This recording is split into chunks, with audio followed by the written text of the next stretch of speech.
Bom dia a todos, que o Senhor nos abençoe. Mais uma reflexão que a Igreja Presbiteriana de Campo Mourão tem proposto todos os dias em nosso canal. Se você não segue nosso canal, por favor, se inscreva nesse momento, que diariamente nós estamos postando aqui as mensagens dos cultos, as lives e também uma devocional preciosa para esses dias nos quais nós estamos vivendo.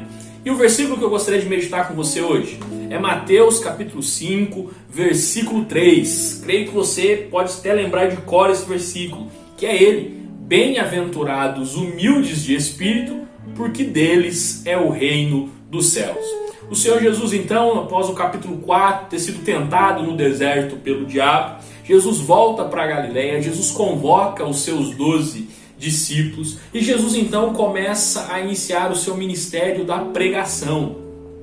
Com isso, Jesus passa a ficar famoso, Jesus passa a aglomerar pessoas, que Jesus não apenas prega, não apenas ressignifica a lei como os outros rabinos. Jesus também passa a curar enfermos, Jesus passa a curar as pessoas neste momento e uma grande multidão se aglomera para ouvir Jesus e para ver os seus sinais e maravilhas. Com isso, Jesus então decide subir a um monte e ele se assenta e passa a pregar o sermão que passa a ressignificar toda a religião, a ética, o caráter dos religiosos, das pessoas que o ouviram até então. E nesse momento, do versículo 1 até o versículo 12, Jesus vai nos dar ali, informar 8 características que o cristão deve ter no seu caráter. Não para o cristão escolher qual ele prefere: bem-aventurados que choram, bem-aventurados mansos, bem-aventurado quem tem fome e sede de justiça, os misericordiosos. Não, Jesus está dizendo que aqui são 8 características que deve haver em todo discípulo de Cristo. E como base, Jesus vai nos dizer: bem-aventurado os humildes de espírito. E ele não faz isso por simplesmente uma escolha que veio à sua cabeça no momento. Não, Jesus fez isso sabendo que nesse momento os religiosos, os fariseus, os escribas, os saduceus eram homens extremamente arrogantes religiosamente falando. Eram homens que, em benefício do outro, se achavam a última bolacha do pacote, se achavam merecedores do reino dos céus, não por conta de Deus, mas sim por conta deles, pelas obras que eles praticavam. E Jesus vem nesse momento para desmistificar isso, dizendo: olha, bem-aventurado não são os ultra espirituais, bem-aventurado são os humildes de espírito.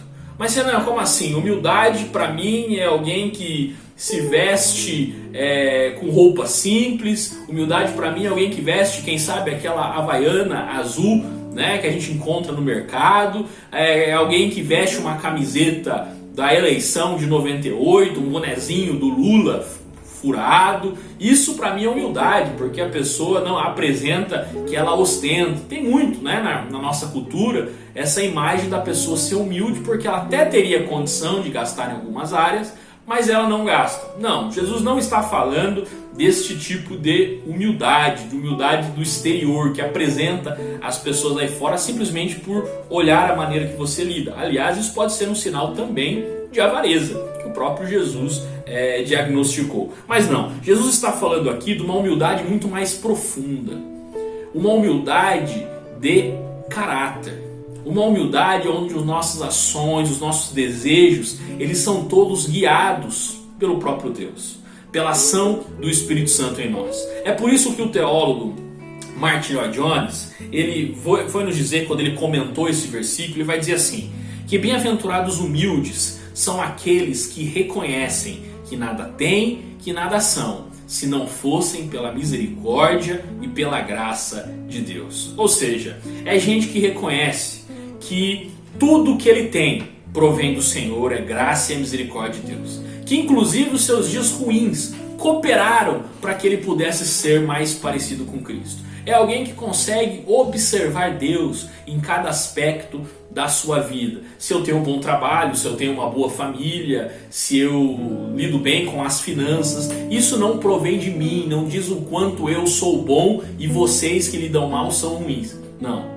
Isso vem porque o Senhor é quem guia os meus passos. A presença de Deus em mim que me faz ser uma pessoa que as pessoas aí fora possam reconhecer Deus em mim. E portanto, a humildade vem como base para quê? Para que nós possamos servir a Deus sem barganhar.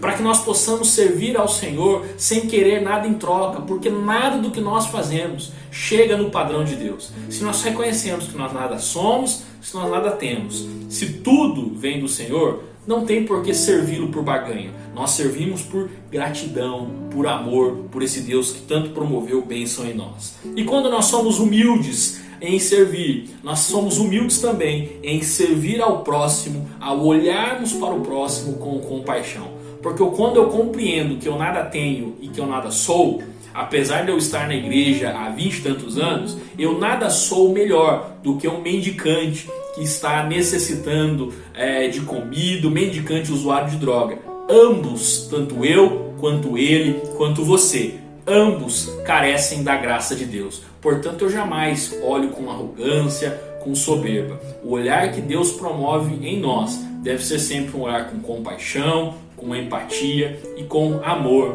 pelo próximo. Que o Senhor nos ajude a sermos humildes de espírito, para que os outros atributos e características de Deus possam ser revelados sobre a minha vida e sobre a nossa vida, de modo que a nossa vida resulte em glórias ao Senhor.